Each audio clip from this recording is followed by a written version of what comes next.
A true recording found in a thrift store in Tucson, Arizona. Before you press play, check your reflection. Not your face. The space behind you. If it's empty, you're safe. For now. If it's not empty, don't run. Running is what wakes them up. I learned this too late. Maybe you'll learn it sooner. But I doubt it. We all think we're special. That it won't happen to us. That's exactly how they catch us. They found the VHS tape in a bin of old Christmas records at Uncle Joe's Chest, a thrift store on 4th Avenue in Tucson. No label. Just a piece of masking tape with 2 words written in faded black ink, "Watch alone." The letters were uneven, as if the person who wrote them no longer had full control of their hand. Or was writing in the dark. Or both. My name is Carter. I'm 24 years old. I run a small YouTube channel with about 120,000 subscribers where I digitize old recordings. Most of it is boring: weddings, birthday parties, school plays, a dog doing tricks in 1987. My audience loves nostalgia. I give people back what they've lost. But sometimes you find something that was never meant to be seen. Something that wanted to be found. The tape had no date. No manufacturer logo. No markings at all. Just a standard black VHS cassette, one of millions made in the 90s. But the plastic was warm to the touch, which didn't make sense because the bin sat in a cold room, the store's heating had been shut off for months, and it couldn't have been more than 50 degrees inside. I asked the owner, an old man with trembling hands and watery eyes, where it came from. He said, "Estate sale. A guy died in his apartment. They found him sitting in front of his TV. He'd been there for 3 weeks. The TV was still on. Static. The neighbors said they heard him talking to someone every night. But he lived alone. Completely alone. No girlfriend, no cat, didn't even let the neighbors in. But at night he talked. Laughed sometimes. Argued. Like he was talking to someone he knew very well." I asked what the guy's name was. The old man shrugged. "No one knows. They didn't find any ID in the apartment. No phone. No photos. Empty. Just a TV, a chair, and this tape in the VCR. I bought the tape for 50 cents. The old man tried to give it to me for free. He said it was bad luck. But I insisted. For some reason, it felt dishonest to take it without paying. Now I understand he was trying to warn me. But people my age don't believe in bad tapes.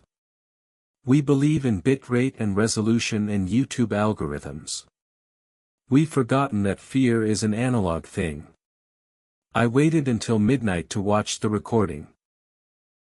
Not because I'm superstitious. I just had a habit of reviewing new material at night, when no one would distract me. But the tape smelled. Not just of old plastic and dust. There was something else in that smell. Something sweet and bitter at the same time.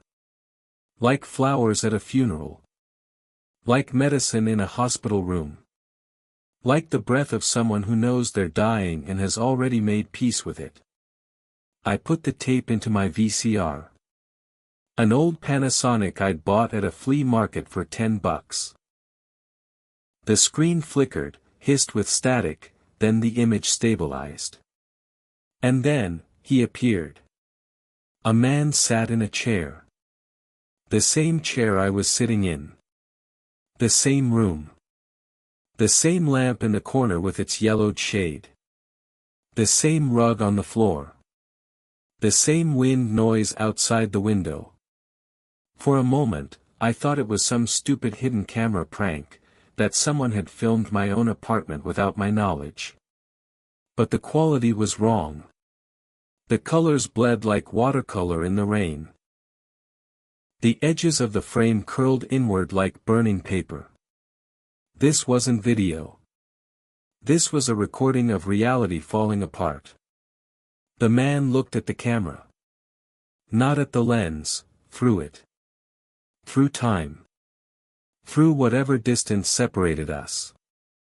His eyes were dark, but not black, more like deep blue, like the sky before a storm. And there was no fear in them. Only resignation and something else. Hunger. Not his hunger. The hunger of whatever stood behind him. He said, "If you're watching this, you're already inside the recording. You just don't know it yet. My name is Daniel. I was 32 years old when I first pressed play. I don't know how old I am now. There's no time here. Clocks run, but they never show the same time twice. I've seen 3:33 7,000 times. But never 3:34. Do you understand? Time breaks here."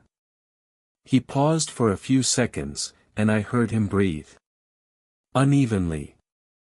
With a slight wheeze. Like a man who had been running for a very long time and had finally realized he couldn't escape. "You will cross over," he continued. "Everyone does. Sooner or later. The question isn't whether it will happen. The question is how ready you are." I wasn't ready. I thought I was just watching a strange tape I found in my uncle's attic. I laughed for the first 10 minutes. Then I stopped laughing. Then I stopped blinking. He raised his hand and pointed at his watch. An old Seiko with a scratched crystal. "See this? This isn't my watch. It belonged to the person who watched the tape before me. A woman from Flagstaff, 1998. She watched it with her husband. He couldn't take it. He jumped off the couch, screamed, ran for the door, and vanished. He didn't walk out. He didn't open the door. He just stopped existing. But his watch stayed behind. Now it's on me. And when you cross over, your watch will stay here. On the wrist of whoever comes next. Maybe the one watching after you." I laughed. A nervous laugh. The kind you do when your brain is trying to convince your body that everything is fine, that it's just a scary story, that no one disappears because of old VHS tapes in the 21st century. Then I looked down at my hands. They were in my lap. But on the screen, Daniel's hands were also in his lap. And on his right wrist was a watch. My watch. A citizen my father gave me for my 18th birthday. With wear marks on the band. With a tiny scratch on the crystal. I dropped it last year while loading groceries into my car. I jumped off the couch. Walked right up to the television. Leaned in close. Stared. The watch had a scratch. Exactly like mine. Daniel smiled. Not cruelly. Wearily. Like a teacher explaining something simple for the 100th time to a student who still doesn't get it. "You see," he said. "It's real. You think you're here and I'm there. But really, we're in the same place. Just at different times. You're watching this when it's still not too late for you. For me, it was already too late the first minute. I just didn't know it yet." And then he talked. He talked for a long time. 2 hours and 47 minutes. I wrote it all down. And now I'm going to write it here, word for word. Because these words are all I have left. Rule 1, the tape doesn't show the past. It shows the present. But not your present. It shows the present of the place between frames. There's a gap, the darkness that exists when one image changes to the next.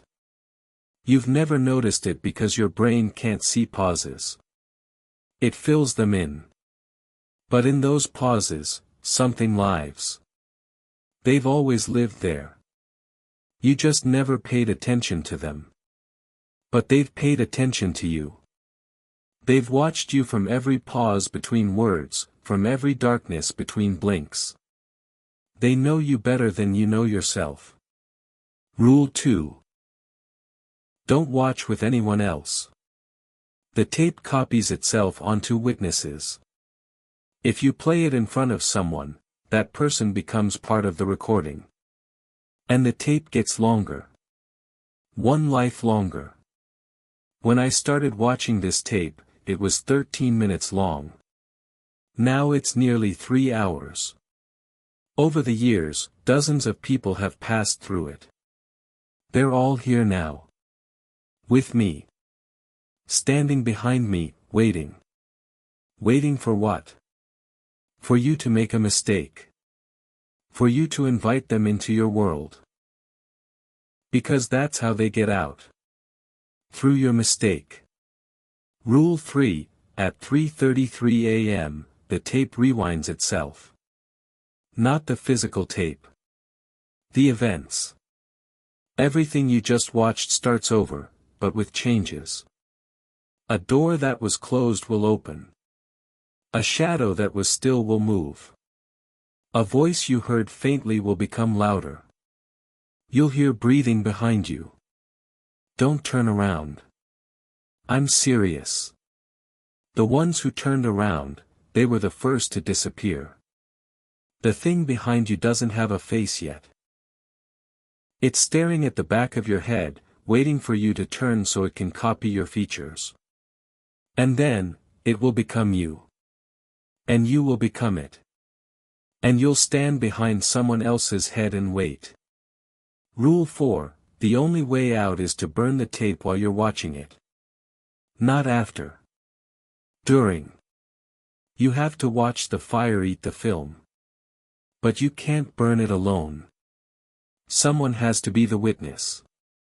2 people, one burns the tape, the other watches the flames.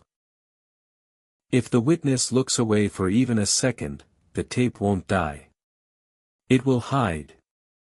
Inside you. I tried. I burned the tape alone. I watched the film melt, watched black smoke rise to the ceiling. I thought I'd won. But 3 days later, the tape was back in the VCR. And written on it, in my own handwriting, were the words, "Big mistake." Rule 5, the most important rule. The one they hide most carefully. Every recording has a silent frame. One frame where nothing happens. No movement, no sound, no breath. Emptiness. True emptiness. If you find it, pause on it, you can step out. You can step into that silent frame and come out the other side. But the silent frame lasts only 1 second. And it's in a different place for every viewer. You have to feel it. Your skin will tell you. Your breath will change. You'll know you found it when you stop hearing your own heartbeat. Not because your heart stopped. Because you're in a place where hearts don't exist. After Rule 5, Daniel fell silent. He sat unmoving for a long time, staring at the floor. I thought the recording might be over, but no, the tape kept running. The ticking of a clock on the wall. Distant barking. And then Daniel raised his head. His face had changed. His eyes were deeper. Darker. And he looked directly at me, not at the camera, at me, and whispered. Look behind you. Now. Slowly. Don't turn your head fast. Just glance. I glanced over my left shoulder. In the corner of the room, where an hour ago there had been nothing, stood a shadow. It wasn't black. It was gray, as if light simply refused to touch it. It had no face. No arms. No legs. Just a shape. The shape of someone waiting. You see? Daniel whispered. It didn't come for me. It came for you. It was always there. You just never knew how to look in the gaps between light. I wanted to jump up. I wanted to run out of the room. I wanted to rip the tape from the VCR. But my body wouldn't obey. My fingers were numb. My feet were glued to the floor. I could only watch. Watch the screen. And on the screen, Daniel smiled. Not the weary smile. A different one. The smile of a predator. And behind him, reflected in the dark glass of the TV behind his chair, I saw myself. Sitting on my couch. Watching the tape. But the reflection of me on the screen turned its head and looked directly at me. Into my eyes. It wasn't following my movements. It was independent. It was me, but the me that was no longer afraid. The me that had already given up. The me that had already become part of the recording. I was inside the tape. I just didn't know when I'd crossed over. Maybe the moment I bought it for 50 cents. Maybe the first time I heard the name Daniel. Maybe I'd never been outside at all. I didn't sleep that night. I turned off the TV, unplugged the VCR, took out the tape, and put it in a Ziploc bag. The tape was hot. Not warm, hot. As if something inside it was still burning. Or someone was breathing. I buried the bag in the backyard under 3 feet of dirt. I put a rock on top. I hammered a stake into the ground to mark the spot. I didn't know why I was doing any of this. Maybe I wasn't burying the tape. Maybe I was burying the part of me that had already watched it to the end. At 7 a.m., I drove to my friend Maya's apartment. I didn't tell her about the tape. I said my pipes had burst and I needed a place to crash for a couple of days. Maya's a good friend. We've known each other since high school. She works the night shift as a nurse, so she sleeps during the day and stays awake at night. I timed it perfectly, arrived in the morning, just as she was getting home from the hospital. She let me in, made coffee, asked why I looked like I'd seen a ghost. I said, worse. I saw myself. She laughed. Thought it was a joke. I didn't explain. What could I have said? That a videotape had stolen my watch. That a faceless shadow stood in the corner of my room. That a man on a screen was wearing my citizen on his wrist. At 11 p.m., Maya went to bed. I stayed on her couch, staring at the ceiling, trying to remember exactly when my life had stopped being mine. My hands looked like my hands. My fingers looked like my fingers. My reflection in the dark window looked back with my eyes. But I couldn't hear my heartbeat. Not because it stopped. Because I had forgotten what it sounded like. Somewhere inside me, in that place where my pulse used to live, there was only silence. Not the relaxing silence before sleep. Another silence. A ringing one. A hungry one. At 3:33 a.m., Maya's television turned on by itself. I hadn't touched the remote. I hadn't even looked at the TV. But I heard that familiar sound, static. Like someone tuning an old radio between stations. On the screen, a face appeared. Blurry at first, like a photograph underwater. Then sharp. Too sharp, as if someone had cranked the contrast to maximum. It was Daniel. But not the Daniel who had spoken to me from the tape. This one was different. Older. Worse. His face had sunken, skin stretched tight over his cheekbones, eyes so deep in their sockets they were almost invisible, just two dark pits filled with something that moved constantly. Worms. No. Thoughts. His thoughts writhed in his eye sockets like living things.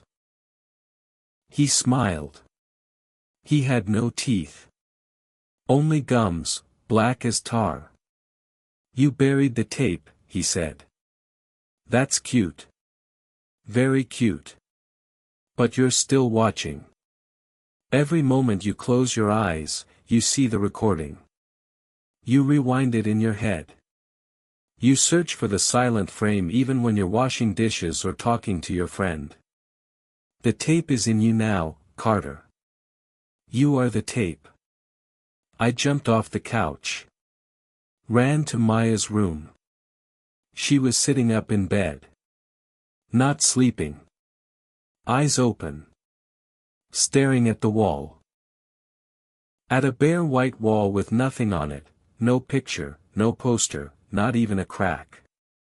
But she stared as if she saw something very important there. She wasn't blinking. I came closer. Called her name.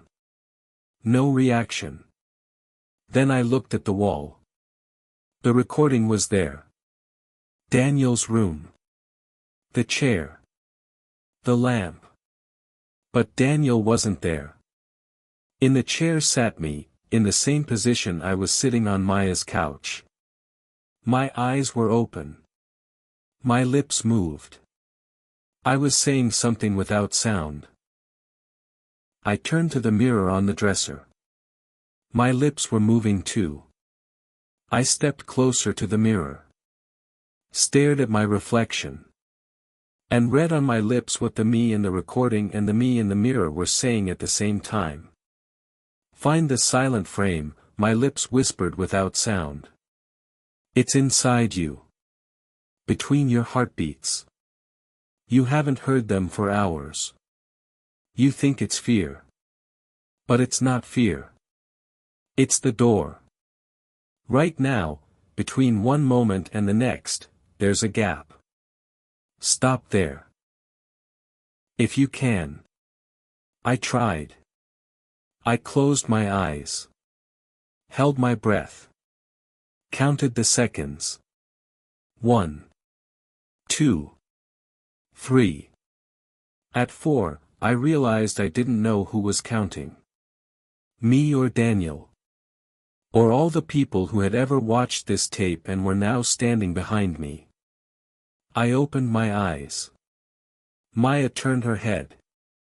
Slowly. With a mechanical creak, like a doll that hadn't been oiled in years. Her eyes were empty. Not dark, empty. As if someone had scooped out everything inside, leaving only the shell. She said. I saw him. Daniel. He let me watch. He says there are more of us now. Soon there will be enough to open the door from the other side. We've wanted to open it for a long time, but we didn't have enough voices. Every recording adds one voice. Yours will be the last. I stumbled back. Grabbed my phone. Started writing this. Because if I disappear, someone needs to know. Someone needs to understand that the tape isn't destroyed. It's passed on. Through fear. Through curiosity. Through that second when you think, what if it's true? It's 4 a.m. now. Maya is sitting on her bed, smiling. She's developed a new habit, she doesn't blink. Her eyes are dry, red, but she doesn't blink. Because whoever is inside her now doesn't know what eyelids are for. The tape is in the backyard, under 3 feet of dirt. But I know that if I go dig it up, it will be warm.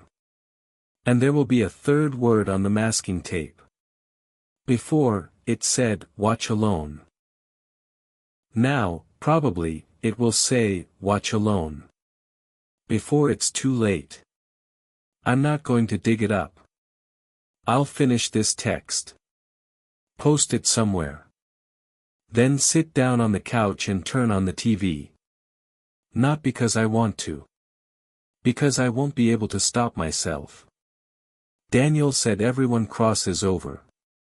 The only question is how ready you are. I'm not ready. But is anyone? My name is Carter. I'm 24 years old. I have 120,000 subscribers. And right now, as I write these words, someone is breathing behind me. Quietly. Patiently. Like someone who has waited a very long time and can wait a few more minutes. I hear him counting. Whispering. Almost silent. 1, 2, 3. I wonder what number he'll reach before I press post. 7. 47. 4407. If you're reading this, go check your television. Not the screen. The space behind it. If you see a small black rectangle, don't touch it. Don't look at it for more than 3 seconds. And never, do you hear me, never watch old tapes that say, "Watch alone." Because you won't be alone. You've never been alone. You just didn't know how to look in the gaps. And now, excuse me. I have to go. Daniel stopped counting. He's getting out of the chair. And he's walking toward me. Through the screen. Through the gaps between my blinks. Through the second it will take me to type this last period. Beginning countdown. 10. 9. 8. If you're hearing this in a narrator's voice, I'm already there. Inside the recording. Among all the other faces. Searching for my silent frame. I hope you never find yours. 7. 6. 5. 4. 3. 2. 1. 0. Silence.